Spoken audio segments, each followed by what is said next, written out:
what if you could build rich, dark soil that gets better every single year, without ever having to buy a bag of synthetic fertilizer again? For centuries, farmers have known a secret that we've largely forgotten. Some plants don't just take from the soil, they heal it. Today, we're digging up the history of 5 of these ancient crops, all available right here in the United States, that can pull nutrients from thin air and bring your depleted ground back to life. If you're a gardener, you know the struggle. You pour your heart, time, and money into your soil, hoping for a lush, productive garden. But so often, we're left with ground that just feels tired, compacted, and hungry for more.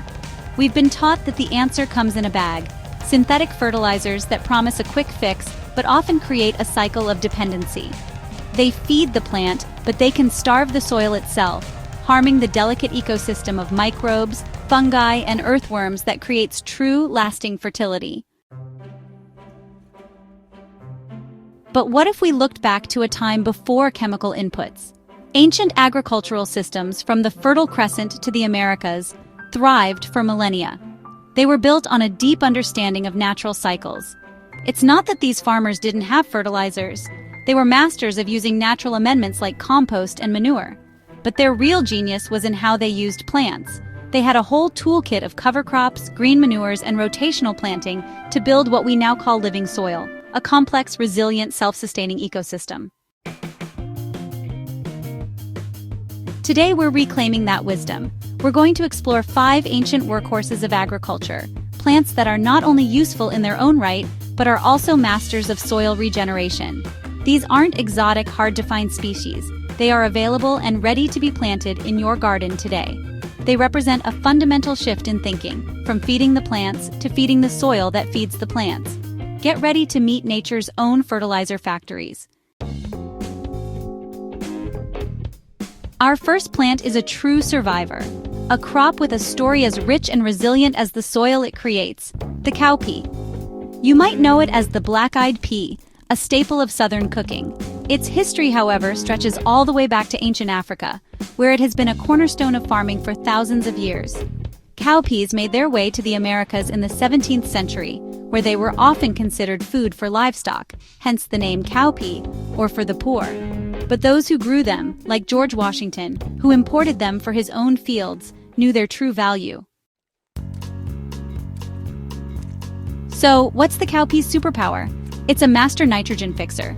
Like all legumes, cowpeas form a magical symbiotic relationship with soil bacteria called rhizobia.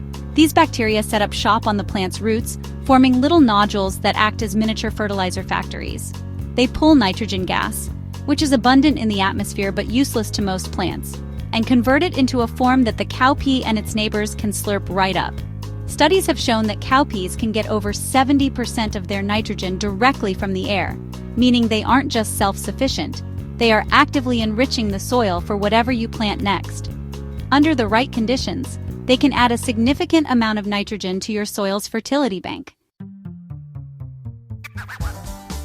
But that's not all. Cowpeas are incredibly tough. They love the heat and are remarkably drought-tolerant, making them a perfect choice for challenging summer conditions in many parts of the USA, from Zone 5 all the way to 11. They grow fast, creating a dense canopy of leaves that shades the soil, suppresses weeds, and conserves precious moisture. Using cowpeas in your garden is simple. You just plant them in the heat of summer, either in a bed you want to prep for fall planting, or tucked between taller crops like corn or sorghum. Let them grow, and then, before they set seed, you can chop and drop, cutting the plants at the base and leaving the foliage on the surface as a nutrient-rich mulch and the nitrogen-packed roots in the ground. Or you can till the entire plant into the soil as a green manure. Either way, you're giving back a massive amount of organic matter and free nitrogen to the earth. Next up is a plant of breathtaking beauty and incredible power, a crop once considered divine by ancient civilizations, amaranth. With its vibrant plumes of red, gold, or purple flowers, amaranth is stunning enough to be an ornamental, but its real magic lies underground. Cultivated for as long as 8,000 years by the Aztec, Maya, and Inca peoples, amaranth was a staple food on par with corn and beans. The Aztecs revered it so much they made statues of their gods from its seeds. This reverence was almost its undoing. Spanish conquistadors, seeing its spiritual importance, banned its cultivation, and this remarkable plant was nearly lost. Thankfully, it survived, and today we can harness its incredible soil-building abilities. If cowpeas are nitrogen factories, amaranth is a soil architect and a mineral miner. Its secret weapon is a deep, powerful taproot that can drill down into compacted, heavy clay soil. As this root grows, it creates channels that break up dense earth, allowing air and water to penetrate deep into the soil.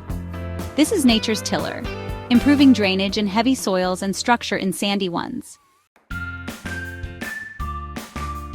That deep root also acts like a biological pump. It reaches way down and pulls up valuable minerals, like calcium, potassium, and phosphorus, from layers of subsoil that most garden veggies just can't reach. These minerals are stored in the amaranth's lush leaves. When the plant is cut down and left on the surface, those minerals are released right into the topsoil, where your next crop can easily use them. It's a natural process of nutrient recycling that enriches your garden from the bottom up. Growing amaranth is, honestly, incredibly easy. It loves the heat, tolerates drought, and isn't picky about soil. In fact, it really shines in poor soil where other plants struggle. You can grow it for its nutritious leaves, its protein-rich grain, or just for its soil-building power. At the end of the season, chop the plants and leave the residue as mulch. You'll be left with soil that is looser, better aerated, and enriched with minerals drawn from deep within the earth.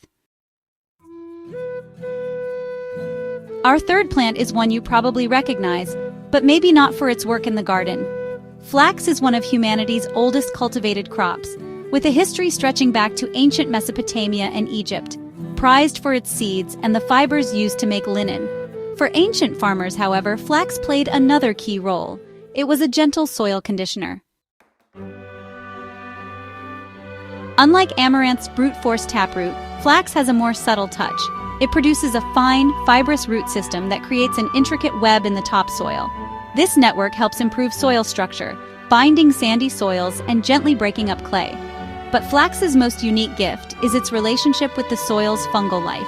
It's an excellent host for mycorrhizal fungi, the amazing fungi that form symbiotic relationships with plant roots, acting like a superhighway to help them absorb water and nutrients, especially phosphorus.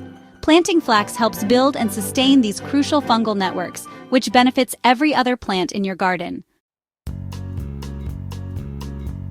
Because the plant itself is slender, it doesn't cast much shade, making it a great companion plant that won't compete for light. When flax is cut down, its carbon-rich residue decomposes, providing the perfect food for beneficial fungi and other soil microbes. This slowly builds organic matter, improving the soil's ability to hold water and nutrients. Plus, flax has low nutrient needs itself, so it won't deplete the soil like a heavy-feeding vegetable. Using flax as a cover crop is a breeze. It's a cool season plant, so it's best sown in spring or fall. Just scatter the seeds over a prepared bed. It grows well even in soil that isn't particularly fertile. Let it grow until its delicate blue flowers appear, then chop it down and let the residue blanket the soil.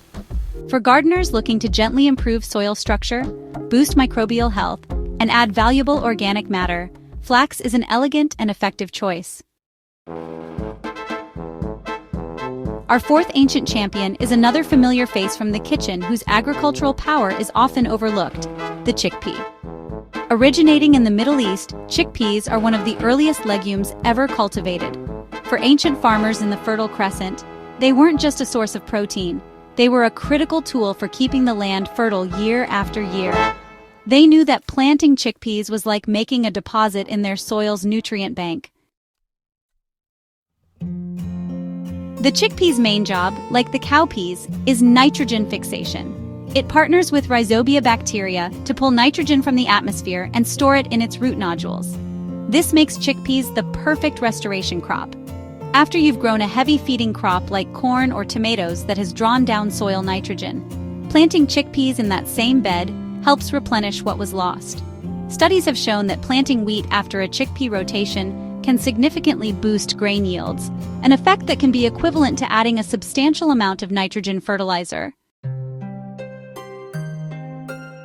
This ability makes chickpeas a cornerstone of any crop rotation plan, an ancient practice designed to prevent nutrient depletion and break the life cycles of pests and diseases.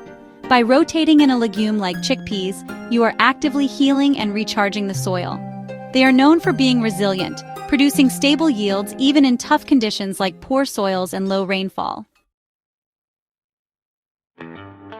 Chickpeas are typically a cool season crop, best planted in spring for a summer harvest or in late summer for a fall harvest in warmer climates. They really do prefer well-drained soil and plenty of sun. You can grow them for their delicious seeds, of course, but even just growing them as a cover crop and returning the plant matter to the soil will give your garden a tremendous boost.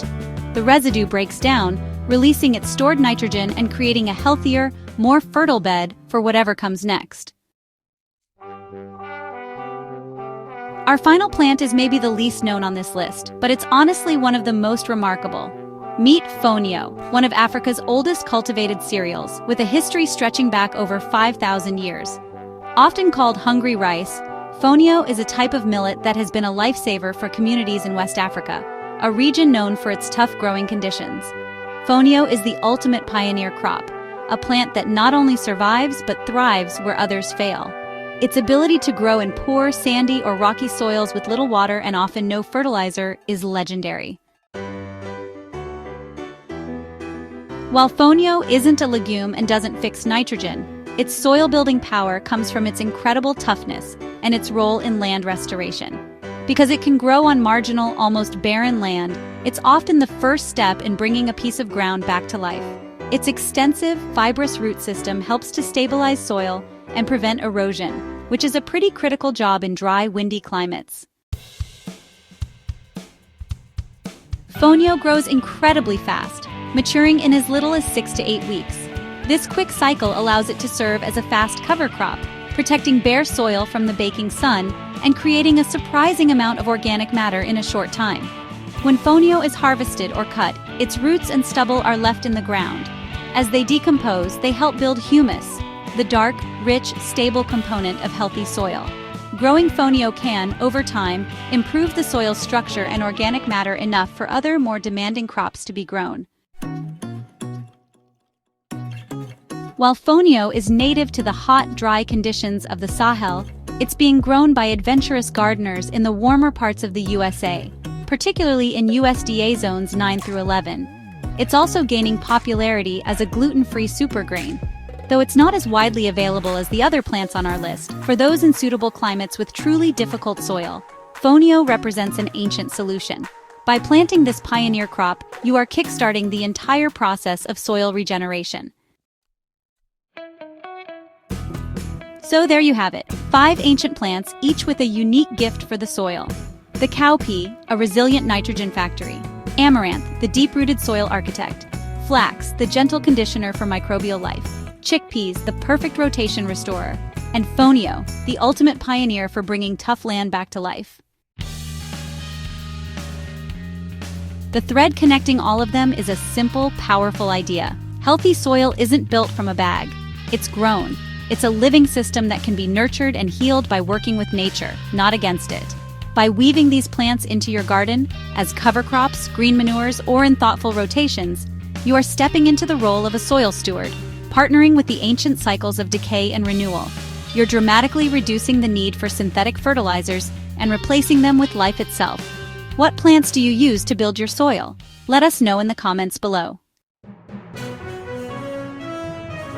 If you found this guide to ancient soil builders helpful, please give this video a thumbs up.